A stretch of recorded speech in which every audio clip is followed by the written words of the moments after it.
ತಮ್ಮ ರಾಜಕೀಯ ವಿರೋಧಿಗಳಿಗೆ ಸಿಎಂ ಸಿದ್ದರಾಮಯ್ಯ ಅವರು ಇವತ್ತು ಕೂಡ ಟಾಂಗ್ ಕೊಡೋದನ್ನ ಮುಂದುವರಿಸಿದ್ದಾರೆ. ವಿರೋಧಿಗಳಿಗೆ ಸಿಎಂ ಸಿದ್ದರಾಮಯ್ಯ ಅವರು ಕೊಟ್ಟಂತಹ ಟಕ್ಕರ್ ಹೇಗಿದೆ ಡೀಟೇಲ್ಸ್ ಸಿಗ್ತಾ ಇದೆ ನೋಡಿ. ಎಲ್ಲಾ ನ್ಯಾಯಾಲಯಕ್ಕಿಂತ ಆತ್ಮಸಾಕ್ಷಿಯ ನ್ಯಾಯಾಲಯ ತುಂಬಾ ದೊಡ್ಡದು. ಎಲ್ಲಾ ನ್ಯಾಯಾಲಯಗಳನ್ನ ಆತ್ಮಸಾಕ್ಷಿಯ ನ್ಯಾಯಾಲಯ ಮೀರಿಸುತ್ತೆ. ನಾವು ಆತ್ಮಸಾಕ್ಷಿಯಂತೆ ನಡಿಬೇಕು. ಆತ್ಮಸಾಕ್ಷಿ ಅನ್ನೋ ವಿಚಾರವನ್ನು ತಂದಿದ್ದಾರೆ. ಗಾಂಧಿ ಜಯಂತಿಯ ದಿನ ಆತ್ಮಸಾಕ್ಷಿ ನ್ಯಾಯಾಲಯ ನೆನಪಿಸಿ ವಿರೋಧಿಗಳಿಗೆ ಸಿಎಂ ಟಾಂಗ್ ಕೊಟ್ಟಿದ್ದಾರೆ. ನ್ಯಾಯಾಲಯಗಳ ಮೇಲೆ ಒಂದು ಅತ್ಯುನ್ನತವಾದಂಥ ನ್ಯಾಯಾಲಯ ಇದೆ. ಅದೇ ಆತ್ಮಸಾಕ್ಷಿಯ ನ್ಯಾಯಾಲಯ.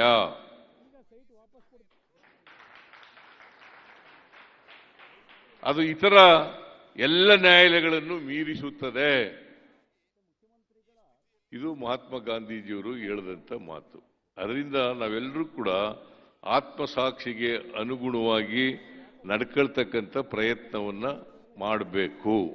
ಇವತ್ತು ಅನೇಕ ಜನರು ನ್ಯಾಯಾಲಯಗಳು ಕಾನೂನುಗಳನ್ನು ಬಿಟ್ಟು ಅವ್ರದೇ ಆದಂಥ ರೀತಿಯಲ್ಲಿ ಕೆಲಸ ಮಾಡ್ತಾ ಇದ್ದಾರೆ. ಅದಕ್ಕೋಸ್ಕರ ನಾವು ಆತ್ಮಸಾಕ್ಷಿಗೆ ಅನುಗುಣವಾಗಿ ನಡ್ಕೊಳ್ತಕ್ಕಂಥ ಕೆಲಸ ಮಾಡಬೇಕಾಗ್ತದೆ. ಅದೇ ಗಾಂಧೀಜಿಯವರಿಗೆ ನಾವು ನಿಜವಾಗಿ ಸಲ್ಲಿಸ್ತಕ್ಕಂಥ ಗೌರವ ಅಂತಕ್ಕಂಥ ಡೀಟೇಲ್ಸ್ ಕೊಡ್ತಾರೆ ರವೀಶ್. ಆತ್ಮಸಾಕ್ಷಿಯ ವಿಚಾರ ಈ ಹಿಂದೆ ನಾವು ನೋಡ್ತಾ ಇದ್ದೀವಿ, ಪ್ರಜಾ ನ್ಯಾಯಾಲಯದ ಬಗ್ಗೆ ಹೇಳ್ತಾ ಇದ್ರು. ಈಗ ಆತ್ಮಸಾಕ್ಷಿಯ ವಿಚಾರವನ್ನು ಪ್ರಸ್ತಾಪ ಮಾಡ್ತಾ ಇದ್ದಾರೆ.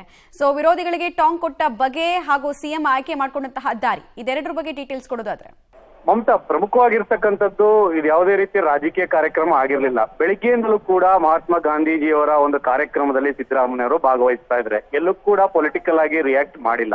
ಆದ್ರೆ ಸಮಾರಂಭದಲ್ಲಿ ಮಾತನಾಡುವಂತಹ ಸಂದರ್ಭದಲ್ಲಿ ಈ ಒಂದು ಆತ್ಮಸಾಕ್ಷಿ ವಿಚಾರವನ್ನ ಪರೋಕ್ಷವಾಗಿ ಎತ್ತಿದ್ದಾರೆ. ಅಂದ್ರೆ ಆತ್ಮಸಾಕ್ಷಿ ನ್ಯಾಯಾಲಯ ಏನಿದೆ ಅದು ಎಲ್ಲಾ ನ್ಯಾಯಾಲಯ ಮತ್ತೆ ಕಾನೂನಿಗಿಂತ ದೊಡ್ಡದು ಅನ್ನೋ ಮಾತುಗಳನ್ನ ಹೇಳ್ತಾ ಇದ್ದಾರೆ. ಜೊತೆಗೆ ಕೆಲವರು ಆ ಒಂದು ಕಾನೂನು ಮತ್ತೆ ನ್ಯಾಯಾಲಯಕ್ಕೆ ವಿರುದ್ಧವಾಗಿ ಕೂಡ ಒಂದ್ ರೀತಿಯಲ್ಲಿ ನಡ್ಕೊಳ್ತಾ ಇದ್ದಾರೆ, ತಮ್ಮದೇ ಆದ ರೀತಿಯಲ್ಲಿ ನಡೆದುಕೊಳ್ತಾ ಇದ್ದಾರೆ ಅನ್ನೋದ್ರ ಬಗ್ಗೆ ಕೂಡ ಉಲ್ಲೇಖ ಮಾಡ್ತಾ ಇದ್ದಾರೆ. ಸಹಜವಾಗಿ ಈಗ ಆಗ್ತಾ ಇರ್ತಕ್ಕಂಥ ಬೆಳವಣಿಗೆಗಳ ಹಿನ್ನೆಲೆಯಲ್ಲಿ ಮುಖ್ಯಮಂತ್ರಿ ಸಿದ್ದರಾಮಯ್ಯ ಅವರು ಈ ಒಂದು ಆತ್ಮಸಾಕ್ಷಿ ವಿಚಾರವನ್ನ ಅಂದ್ರೆ ಮಹಾತ್ಮ ಗಾಂಧೀಜಿಯವರು ಉಲ್ಲೇಖ ಮಾಡಿರ್ತಕ್ಕಂಥ ಒಂದು ಇದನ್ನ ಪ್ರಸ್ತಾಪ ಮಾಡಿ ಈ ಒಂದು ವಿರೋಧಿಗಳಿಗೆ ಪರೋಕ್ಷವಾಗಿ ಟಾಂಗ್ ಕೊಟ್ರ ಅನ್ನೋ ಚರ್ಚೆ ಶುರುವಾಗಿರ್ತಕ್ಕಂಥದ್ದು. ಯಾಕೆಂದ್ರೆ ಮೊದಲಿಂದಲೂ ಕೂಡ ಬೇರೆ ಬೇರೆ ರೀತಿಯ ಒಂದು ಅವರ ಮೇಲೆ ಆರೋಪ ಕೇಳಿ ಬಂದಂತ ಸಂದರ್ಭದಲ್ಲೂ ಕೂಡ ಜನತಾ ನ್ಯಾಯಾಲಯದಲ್ಲಿ ಅದು ತೀರ್ಮಾನ ಆಗುತ್ತೆ, ಜನತಾ ನ್ಯಾಯಾಲಯದಲ್ಲಿ ಎಲ್ಲವೂ ಕೂಡ ಡಿಸೈಡ್ ಆಗುತ್ತೆ ಅನ್ನೋ ಮಾತುಗಳನ್ನು ಕೂಡ ಹೇಳ್ತಾ ಇದ್ರು. ಈಗ ಸಿಎಂ ಸಿದ್ದರಾಮಯ್ಯ ಅವರು ಆತ್ಮಸಾಕ್ಷಿಯ ವಿಚಾರಕ್ಕೆ ಬಂದಿದ್ದಾರೆ. ಹಾಗಾಗಿ ವಿರೋಧಿಗಳಿಗೆ ಟಾಂಗ್ ಕೊಡೋದು ಒಂದ್ ಕಡೆ ಆದ್ರೆ, ಎಲ್ಲೋ ಒಂದ್ ಕಡೆ ಮಹಾತ್ಮ ಗಾಂಧಿ ಜಯಂತಿ ಆಗಿರೋ ಕಾರಣಕ್ಕೋಸ್ಕರವಾಗಿ ಆ ಒಂದು ಇದನ್ನ ಉಲ್ಲೇಖ ಮಾಡಿದ್ರ ಅನ್ನೋದ್ರ ಬಗ್ಗೆ ಕೂಡ ಚರ್ಚೆ ಆಗ್ತಾ ಇದೆ. ಹಾಗಾಗಿ ಯಾವ ಕಾರಣಗಳಿಗೋಸ್ಕರವಾಗಿ ಹೇಳಿದ್ದೇವೆ ಅನ್ನೋದನ್ನ ಮುಖ್ಯಮಂತ್ರಿ ಸಿದ್ದರಾಮಯ್ಯ ಅವರೇ ಸ್ಪಷ್ಟಪಡಿಸಬೇಕಾಗತ್ತೆ.